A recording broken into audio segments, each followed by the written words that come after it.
കളി നമ്മൾ എൻജോയ് ചെയ്യണത് വീഡിയോ കാണുമ്പോൾ നമ്മൾ എൻജോയ് ചെയ്യണത്. അതുപോലെ നിങ്ങളിവിടെ നടക്കുന്ന ക്ലാസ്സുകൾ എൻജോയ് ചെയ്തിട്ട് നിങ്ങളുടെ ജീവിതത്തിൽ അത് പ്രകടമാക്കി കഴിഞ്ഞാൽ ഫലപ്രദമാക്കി കഴിഞ്ഞാൽ നിങ്ങൾക്ക് തന്നെയാണ് കഴിഞ്ഞ മാസം നമ്മൾ നടത്തിയില്ല ജീവിതപരമായ കാര്യങ്ങളൊക്കെ പറഞ്ഞു ഒരു ഇൻസ്പിറേഷൻ ഉണ്ടാക്കുക ഇല്ല മുസ്ലിമായി ജീവിക്കാൻ മൂമിനായി ജീവിക്കാൻ ആവശ്യമായ കാര്യങ്ങളൊക്കെ പറഞ്ഞു. ഞാൻ ഒന്ന് രണ്ട് ഹദീസ് മാത്രം പറഞ്ഞിട്ട് ഞാൻ എന്റെ റസൂലുള്ള പറഞ്ഞിട്ടുണ്ട് മല്ലഗ്രഹം ചോദന വെള്ളംഗ്രഹം ചെറിയണ പരിശ്രമില്ല എന്ന് പറഞ്ഞാൽ മുതിർന്നവരെ ബഹുമാനിക്കാത്തവനും ഇളവരെ ഒരു കരുണ കാണിക്കാത്തവനും നമ്മളിൽപ്പെട്ടവരല്ല. നമ്മളിൽപ്പെട്ടവരെന്നാൽ അള്ളാഹ് മുസ്ലിം റസൂലുള്ളാഹിന്റെ ഉമ്മത്തിൽപ്പെട്ടതല്ല മുസ്ലിമല്ല എന്നാണ്. അത് രണ്ടും ഒരു കണക്കിൽ രണ്ടും ഒന്നാണ്. മൂത്തവരെ ബഹുമാനിക്കുക എന്ന് പറയും, ഇളവരോട് കരുണ കാണിക്കുക എന്ന് പറയുന്നതും ഒരേ സാധനം തന്നെയാണ്. അത് രണ്ട് പ്രായക്കാരായതുകൊണ്ട് രണ്ടായിട്ട് നമ്മൾ കണക്കാക്കും.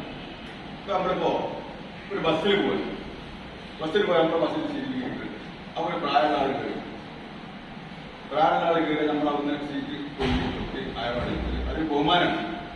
അപ്പൊ മുതിർന്ന നമുക്കറിയാം ഇന്ത്യ മുഴുവൻ സഞ്ചരിച്ചു കഴിഞ്ഞാൽ മുസ്ലിങ്ങളുമായി സംസാരിക്കുമ്പോൾ അവർ പറയുന്നത് എന്താണ്? ഉറുദു നീ ജാനേവാല മുസ്ലിമൻ നെയ്യ്, നിങ്ങൾക്കും അറിയാവുന്ന മുസ്ലിം അല്ല എന്നാണ് അവരുടെ കാര്യം. നിങ്ങൾ പറഞ്ഞിട്ടുണ്ട് പട്ടാണി പറഞ്ഞതാണ് ഉറുദു നെയ്യ് ജാനേവാല മുസ്ലിമാൻ നെയ്യ്, ഉറുദു അറിയാത്തത് മുസ്ലിം അല്ല എന്നാണ് അവർ പറയുന്നത്. അതുപോലെ തന്നെ നമ്മളിപ്പോ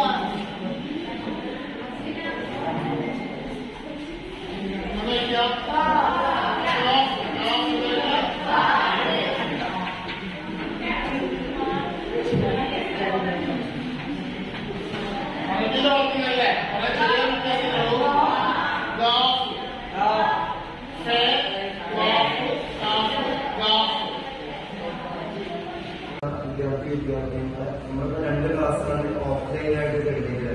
കഴിഞ്ഞ ക്ലാസ് മതവുമായി ബന്ധപ്പെട്ട ക്ലാസ് കഴിഞ്ഞു. രണ്ടാമത്തെ ഇന്നത്തെ ക്ലാസ്സിന്റെ പേര് ഓർമ്മ ഉണ്ടാക്കുന്നത് എന്താണ് ഇന്നത്തെ ക്ലാസ്? എന്താണ് ക്ലാസ്സിന്റെ അത് ാണ്ടിലേക്കുള്ള ഒരു അരമണിക്കൂർ ഒരു സെഷന്. പിന്നെ ഇംഗ്ലീഷ് അഫ്സർ സാറ് കൈകാര്യം ചെയ്യും. ഓക്കെ, നമുക്ക് ഉഷാറായിട്ട് നടത്തണമെങ്കിൽ പാർട്ടിസിപ്പേഷൻ നിർബന്ധമാണ്. വിഷയങ്ങളാണെങ്കിൽ ഈ സദസ് മൊത്തം ആള് പറയും. അപ്പോ അതിലുള്ള വിഷയങ്ങളല്ല, പകരം കൃത്യമായിട്ട് അജണ്ടകൾ വെച്ച് തീരുമാനിച്ച വിഷയങ്ങൾ മാത്രമാണ്